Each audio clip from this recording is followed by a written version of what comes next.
Olá, segundos anos. O tema desta semana, tanto para os pares quanto para os ímpares, foi a expansão das fronteiras do Brasil colônia. Ao tratar deste tema,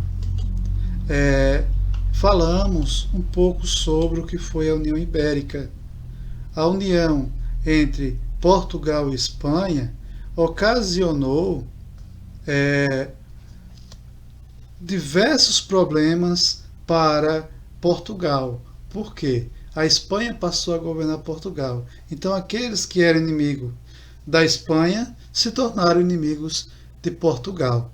Assim sendo, aconteceu que, com a retomada do poder por Dom João IV, quando Dom João IV, esse sujeito que em sala de aula até eu comentei, ele foi julgado depois de morto como herege, não é? Um caso quase singular na história. Claro, teve outros casos, mas o dele foi bem emblemático, na qual foi retirado do seu, entre aspas, caixão e colocado para ser julgado como herege, a qual ele foi excomungado no momento, antes de ser enterrado, não é? Como herege, sem nenhum direito ao enterro cristão. Então, Dom João IV, ele assume o governo de Portugal com algumas dificuldades. A frota naval estava destruída. Os espanhóis não ligavam muito para isso. Eles estavam preocupados com si próprios. Então, a frota naval que ia buscar mercadoria, trazer mercadorias, proteger o território, era quase inexistente. Os holandeses, que antes era quem refinava o açúcar que vinha do Brasil, com a Espanha, eles invadem o território brasileiro. Por quê? Porque Felipe II ele não vai permitir que o Brasil negocie açúcar com a Holanda. Então eles invadem o Nordeste brasileiro e mantêm o controle sobre a área de açúcar aqui no Nordeste da colônia. É feito a criação do Conselho Ultramarino. Qual era a finalidade?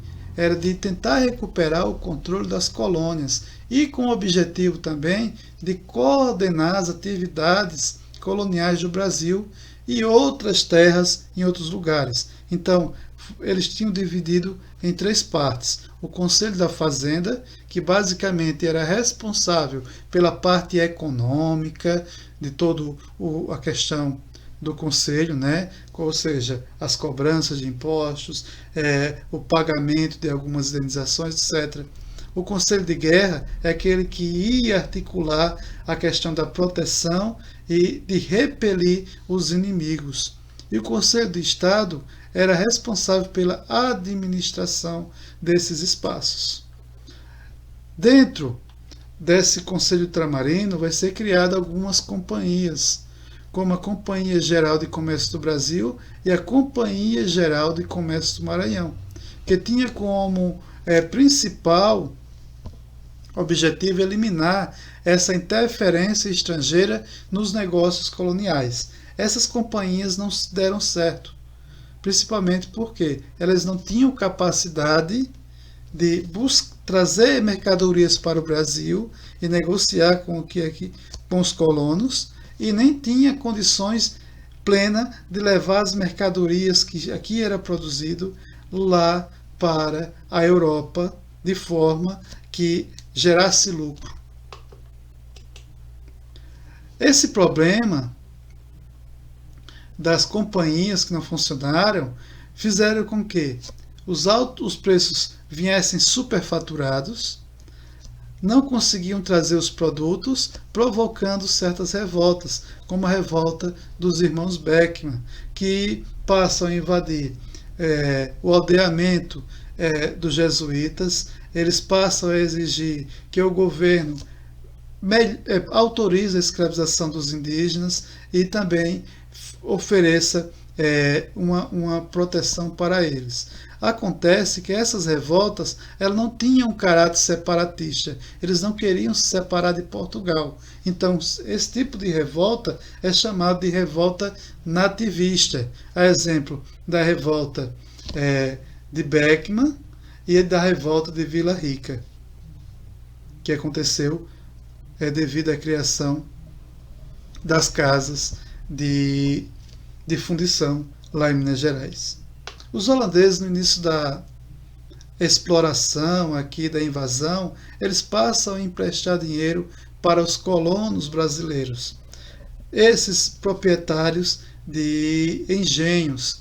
Esse fornecimento de dinheiro vai chegar a um ponto que, com a saída de Maurício Nassau, que foi o primeiro administrador, eles passam a cobrar o que foi emprestado. Os colonos não tinham como pagar ou não queriam pagar, então eles se juntam às tropas de Portugal e passam a repelir os holandeses. Em 1654 ocorre então a expulsão completa dos holandeses. Essa expulsão já veio tardia, porque entre o governo português e o holandês, há um bom tempo atrás, já havia tido uma resposta favorável a essa saída holandesa. Na charge ao lado vem: vou plantar batatas, diz o luso brasileiro. Não, vamos plantar açúcar nas Antilhas e vocês vão se arrepender de nos terem expulsados. Realmente, nas Antilhas foi produzido açúcar com a experiência que os holandeses tiveram aqui no Brasil.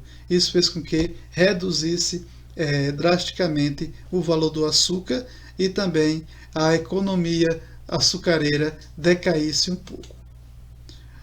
Por outro lado, enquanto as tropas luso-brasileiras estavam ocupadas em tentar expulsar os holandeses, no interior do Brasil começa em maior proporção a exploração das chamadas drogas do sertão, ou seja, produtos que eram encontrados na natureza, como o urucum, que nós fabricamos, o coloral, que é o corante natural que se coloca nos alimentos, a castanha do Pará, que hoje em dia é muito consumida, tanto em castanhas quanto em propriamente a produção de leite de castanha do Pará, o cacau, que produz o chocolate, e o anil, que é usado para esbranquiçar daquele branco meio azulado nas roupas. Com a ocupação do Nordeste, os portugueses então passaram a valorizar esses produtos e passaram a explorar esses produtos. Então são as chamadas drogas do sertão, que ajudou a expandir a fronteira, já que o Tratado de Tordesilhas, durante o governo da União Ibérica, deixou de existir. Outro ponto também que foi favorável à expansão das nossas fronteiras foi a pecuária. Em 1707, a Carta Régia vai colocar que esse gado fosse criado a 10.000 léguas da costa, ou seja, ele foi expulso do litoral para viver aonde? Nos sertões, principalmente ao longo do Rio São Francisco, que ficou conhecido também como o Rio dos Currais, não é? Então, eles, mesmo com essas características de seca, de pasto pobre, ele vai desenvolver-se de forma bem ampla no sertão nordestino. Nessas áreas vai ser ocupada principalmente com um tipo que não era ocupado pela cana-de-açúcar, vai ser ocupada pelo um gado tipo vacum. Os vaqueiros tinham maior liberdade. Por quê? Se comparado com o engenho, que a grande parte da mão de obra era escrava, agora não era vantagem manter o escravo como vaqueiro. Então, vai haver uma troca de mão de obra, ou seja, o sujeito é vaqueiro e recebe como paga assim aquelas reses que nascerem a mais daquele tanto estipulado entre o proprietário e o vaqueiro. Lá no sul, a mão de obra era mais remunerada. Tinha escravos? Existia, mas em menor quantidade. Por quê? Não era compensatório. Era melhor remunerar ou através de animais ou através de dinheiro do que manter mão de obra escrava. Isso não quer dizer que lá não existia, mas em menor quantidade. Outro ponto lá que fez com que desenvolvesse bem o gado seria o tipo da vegetação lá nos Pampas Gaúchos, que seria uma vegetação mais rica e melhor aproveitada pelo animal, que era produzido o quê? A carne salgada, que virou uma espécie de carne para exportação. Isso favoreceu também devido à grande quantidade de rios. Os bandeirantes, que para alguns é visto como herói, mas para uma boa parte da população, eles são vistos como umas pessoas comuns que faziam o que faziam para sobreviver. E naquele meio, para sobreviver, eles tiveram que ter algumas atitudes. Então, qual era a função dos bandeirantes? Ele tinha 3 tipos de bandeirantes. Vamos observar aqui essa imagem, que é um monumento em homenagem aos bandeirantes lá em São Paulo. Observe que o bandeirante é à frente e logo atrás temos os cativos, ou seja, os escravos. Então, sua função principal era buscar os índios, principalmente do interior do Brasil, para vendê-lo para os fazendeiros, não é? E existia 2 tipos de expedições: as bandeiras, que eram expedições privadas, e as entradas, que eram expedições patrocinadas pela coroa. E a palavra bandeirante passa a ser muitas vezes sinônimo de paulista, não é? Logo foi um dos grupos que fundaram aquela cidade. Os tipos de bandeira: existiram 3 tipos principais. O de apresamento. Quando falamos em apresamento, estamos falando de grupos que se dedicavam principalmente à captura e venda de índios como escravos. O de prospecção são aqueles que se destinam à busca de metais preciosos. Isso eles faziam, não era separado. Muitas vezes eles se dedicavam ao apresamento, ou à caça de índios, ou à prospecção. Existia também aqueles de sertanismo de contrato.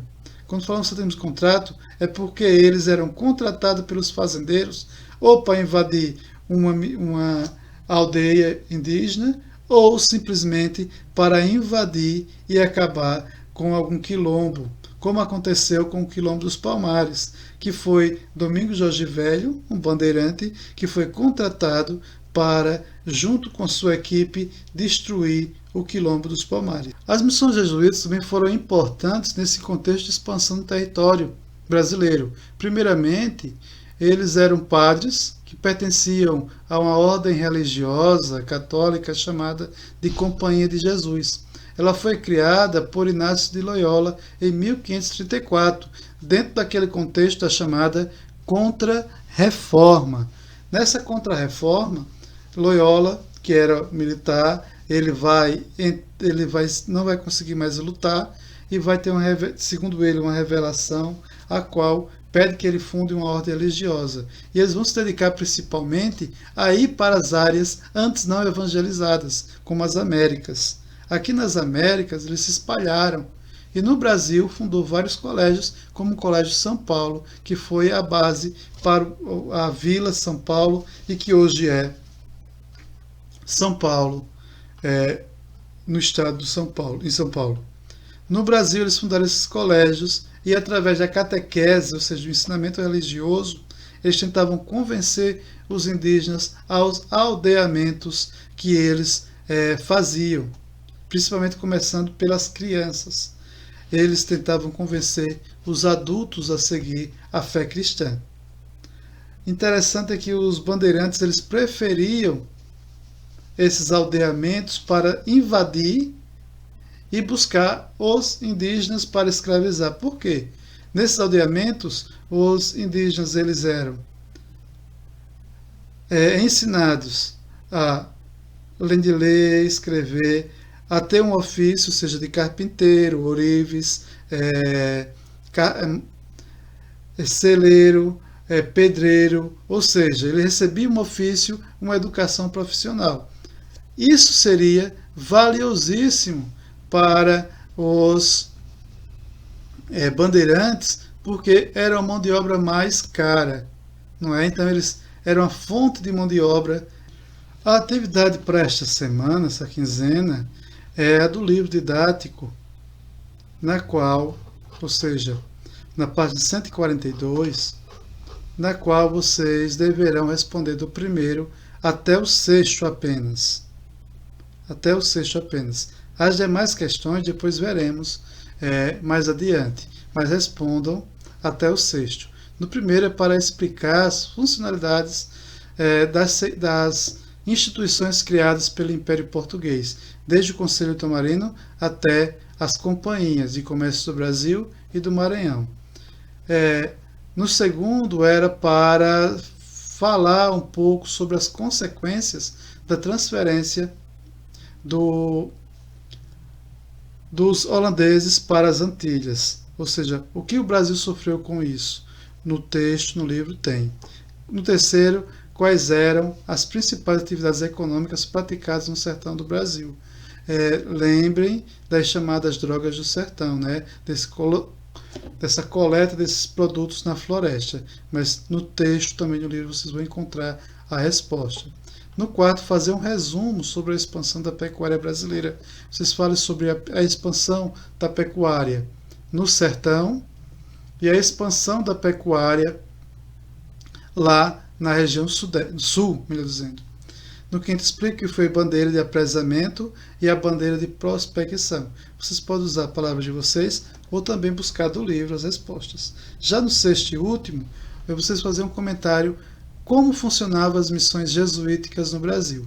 Então essas são as atividades. Caso tenham dúvidas, não deixe de perguntar. Estarei à disposição. Tchau!